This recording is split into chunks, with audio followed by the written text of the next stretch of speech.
Donc, distingués invités, mesdames, messieurs, bonjour. Je vais d'abord nous présenter. Donc, je suis Armel Simondin, directeur général de Perenco au Cameroun. Et je vous présente Bertrand Nganou, qui est le conseiller permanent et conseiller technique de Perenco au Cameroun. Alors, voilà, aujourd'hui, en fait, on a la chance de pouvoir vous présenter une introduction, je dirais, au panel gaz, qui va se dérouler juste après. Et on a tenu à vous faire une petite présentation qui va un petit peu concrétiser tous ces projets gaziers, puisqu'on va vous montrer des exemples concrets réalisés par Perenco au Cameroun, au Gabon, et ces exemples vont bien montrer toutes les facettes du développement gazier dans le développement socio-économique et l'industrialisation des pays. Vous verrez que ces projets couvrent l'ensemble de ces facettes. Mais avant ça, comme Perenco, je dirais, démarre un peu son aventure au Tchad, avec le Tchad, on voulait très rapidement, vous présenter Perenco et Perenco au Cameroun. Alors Perenco, c'est le plus grand indépendant en Afrique d'oil and gas. On produit dans 14 pays 500 000 barils jour, mais en fait, on est une entreprise qui est très ancrée et qui accompagne nos partenaires étatiques d'Afrique centrale depuis maintenant 30 ans. Et on produit en Afrique centrale 300 000 barils. On est les premiers producteurs d'huile au Gabon, les premiers producteurs d'huile en RDC, les premiers producteurs d'huile et gaz au Cameroun, et on produit 80 000 barils. Alors c'est opéré, ces barils bien évidemment font partie d'un contrat pétrolier, et on produit 80 000 barils, je dirais, au Congo. C'est un peu pour vous donner un petit peu la présence, et donc vraiment notre volonté de continuer à accompagner nos partenaires en Afrique centrale. Alors Perenco au Cameroun, c'est 30 ans de présence. C'est vraiment un pays qui illustre très bien la stratégie de Perenco, qui est axée sur deux choses. Le développement des champs matures. Donc notre métier, c'est réellement arriver à faire produire plus longtemps les champs pétroliers. Ça, c'est un axe de notre stratégie. Et l'autre axe, c'est le gaz. Et vraiment, au Cameroun, c'est, comme on va vous le montrer sur la partie gaz, c'est vraiment ces deux axes-là qui ont été développés. Sur la partie huile au Cameroun, on produit 50 000 barils à travers une soixantaine de plateformes et on opère un terminal pétrolier, j'y reviendrai. Sur la partie gaz, vous verrez que le gaz est utilisé à la fois pour générer de l'électricité et également fournir du gaz à l'industrie, créant ainsi des emplois, plus de 2000 emplois dans ce cas. Alors, qu'est-ce qu'on a de particulier sur comment on s'occupe de ces champs matures chez Perenco? Notre particularité, c'est qu'on a une approche industrielle des champs matures et qu'une fois qu'on a bien compris comment ils fonctionnaient, on crée les outils nécessaires, des outils très particuliers. Ce n'est pas des outils que vous trouvez nécessairement sur le marché, c'est des outils que l'on met et que l'on met au service de ces installations et qui sont très adaptés en fait aux installations en question. Vous avez des exemples ici au Cameroun. En haut à droite, c'est ce qu'on appelle un platform rig. Donc c'est un rig qui a été designé par Perenco pour les plateformes du Cameroun et qui forme maintenant depuis 5 ans, qui a foré plus de 60 puits. Idem pour les unités de workover hydraulique qu'il y a dessous. Et tout ça, ça a permis la mise en œuvre de cette technologie, nous a permis de maintenir un plateau à 40 000 barils alors que l'opérateur précédent était en déclin. Sur l'autre partie, donc, je dirais, de notre savoir-faire, c'est également les terminaux. Donc, nous opérons au Cameroun un terminal unique. Le directeur général de COTSA est à côté de moi. Et c'est une société mixte avec l'État camerounais. Et en fait, à l'origine de ce projet, il y avait deux terminaux au Cameroun. Et la décision a été prise, je dirais, d'en créer un seul pour réduire les coûts pour l'État et pour devenir attractif pour les pétroliers, puisque si vous réduisez les coûts de terminaux et de terminaling, bien évidemment, vous devenez plus attractif pour les pétroliers qui voudraient rentrer dans le pays. Et donc ce terminal, nous l'avons construit, nous avons récupéré un ancien tanker que nous avons envoyé à Singapour et nous l'avons transformé en terminal pétrolier, ce qui a permis, je dirais, au Cameroun de réduire ses coûts de terminaling. Voilà. Ça conclut un petit peu ma partie. Maintenant, je vais laisser la parole à Bertrand qui va vraiment vous parler du gaz et introduire le panel gaz. Merci Armel. Ça marche pas. Vous me recevez? Ok. Merci Armel. L'histoire du gaz au Cameroun. Non, ça marche pas. Ça marche pas, ça.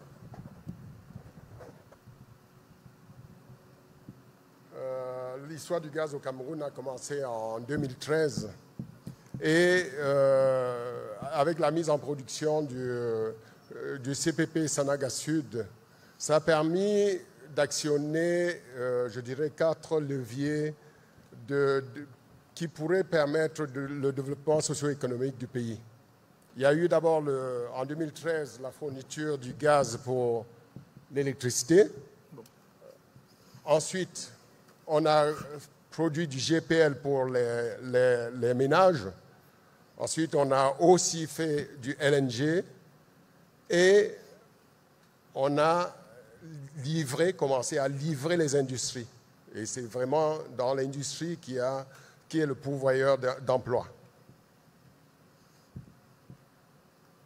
Pour la première partie, c'est-à-dire la centrale électrique, cette partie en 2013 nous a permis de livrer la centrale électrique de 215 MW, c'est-à-dire 15% de la production d'électricité au Cameroun c'est fourni et produit à partir du gaz.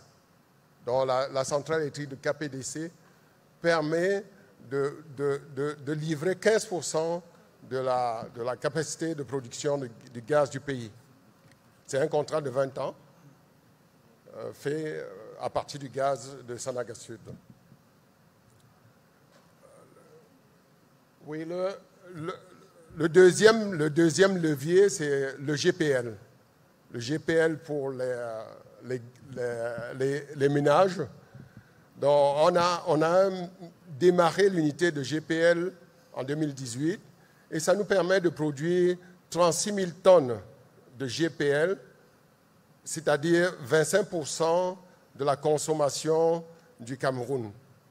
C'est produit sur l'usine de GPL de Bipaga, opérée par Perenco.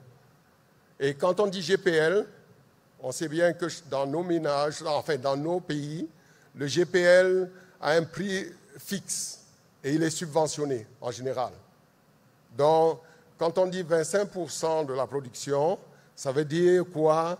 On a économisé de la subvention. Donc, sur la zone Bipaga, Perenco produit l'équivalent de 25% de la consommation. Et le GPL, la consommation croît rapidement. Une bouteille mise sur le marché, tout de suite, elle est achetée, quoi. Donc, cette consommation du Cameroun, qui est aujourd'hui autour de 120 000 tonnes, croît chaque année. L'autre axe pour le projet gazier, c'est le gaz pour les industries. Il n'y a pas très longtemps, on a négocié, parce que quand on a commencé à produire l'électricité, ça a créé de l'appétit pour les industries. Et ils se sont rendus compte qu'ils pouvaient avoir de l'énergie verte et être capables d'avoir à tout moment de l'électricité pour leur industrie. Donc, ils sont venus s'installer pas loin de la zone de production de Bipaga, autour de Kribi. Donc, on a commencé à négocier. Donc, on a pu avoir une usine de céramique. On a signé un contrat de 20 ans avec cette usine de céramique. Et l'usine de céramique permet de créer 2000 emplois. 2000 emplois parce qu'ils utilisent 2 lignes de production et chaque ligne de production prend 1000 emplois. Donc, et avec objectif, ils ont pour objectif de doubler la production. Donc, ça sera forcément 4000 emplois permanents. Ce n'est pas des emplois temporaires, des emplois permanents pour la zone. Donc, c'est vraiment un des leviers de développement socio-économique. À côté de cela, il y a les industries qui sont placées un peu plus loin et qui nous ont approchés. Et on va les livrer par ce qu'on appelle, ce matin on vous a dit ça, le pipeline virtuel. Donc ce qu'on va faire, c'est comprimer le gaz, le transporter et aller sur le site industriel. Il y a des miniers qui sont intéressés par ça, il y a des cimenteries qui sont intéressés par ça. Donc ça sera aussi l'autre volet de livraison de gaz pour les industries, créateurs d'emplois. Et c'est de l'industrie, c'est l'énergie verte. Toujours dans ce projet gaz, il y a eu un projet assez innovant qui a permis de casser quelques codes qui existaient déjà. Le projet innovant, c'est le FLNG, enfin le LNG, la production des LNG. Donc, la plupart du temps, dans les industries gazières, toujours, on dit pour avoir un projet de LNG, il faut avoir des réserves prouvées, certifiées, des réserves en place, autour de 3 TCF, 4 TCF par là. Nous, on a sanctionné notre projet sur la base de 500 BCF. 500 BCF, c'est petit par rapport à nos 300 TCF, 3 TCF, 4 TCF, qui étaient le courant dans l'industrie. On a sanctionné le projet à partir de 500 BCF. On a fait un contrat, au lieu de faire des contrats de 20 ans, on a fait un contrat de 8 ans. Au lieu d'aller, pour maîtriser l'investissement, on a pris plutôt, enfin, c'était aussi assez innovant, d'aller chercher un ancien méthanier, de le convertir en usine de liquéfaction, ce qui a permis, par exemple, d'être la première usine de liquéfaction flottante en Afrique, la deuxième dans le monde. Donc ce projet-là était assez innovant, et puis on n'avait pas vraiment besoin, on n'a pas eu besoin d'aller chercher un gros financement pour ces réserves qu'on avait. Et on n'avait pas eu besoin aussi aller chercher le gaz un peu partout pour pouvoir faire nos 3 TCF ou 4 TCF nécessaires. Donc on a pris vraiment 500 BCF. Et c'est le projet innovant qui a permis de faire ça.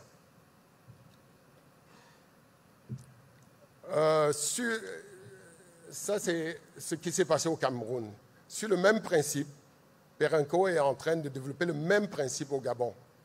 Exactement le même principe.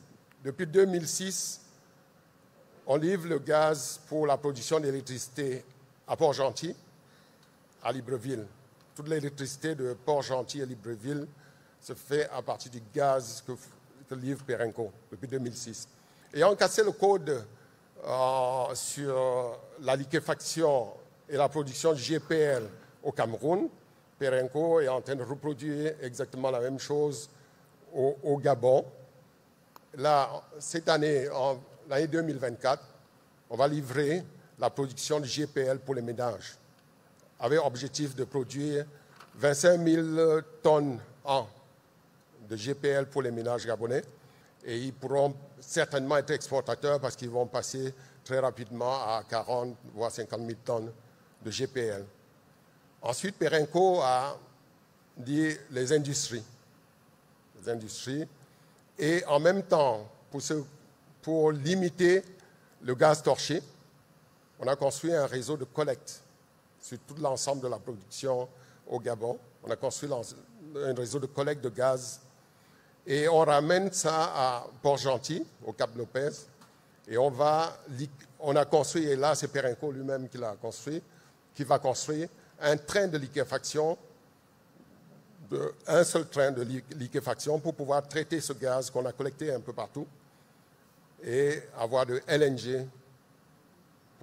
Et le Gabon sera exportateur certainement de LNG à ce moment-là et continuer à livrer les industries qui pourront se mettre autour. Parce que le LNG, c'est vrai, c'est bien, mais pour le développement socio-économique, c'est bien le gaz pour l'électricité, le GPL pour les industries, pour les ménages, le gaz pour les industries. Et c'est ça le modèle qu'on est en train de copier aujourd'hui au Gabon. Pour terminer sur le gaz, on voit bien que le gaz, vraiment, c'est l'industrialisation.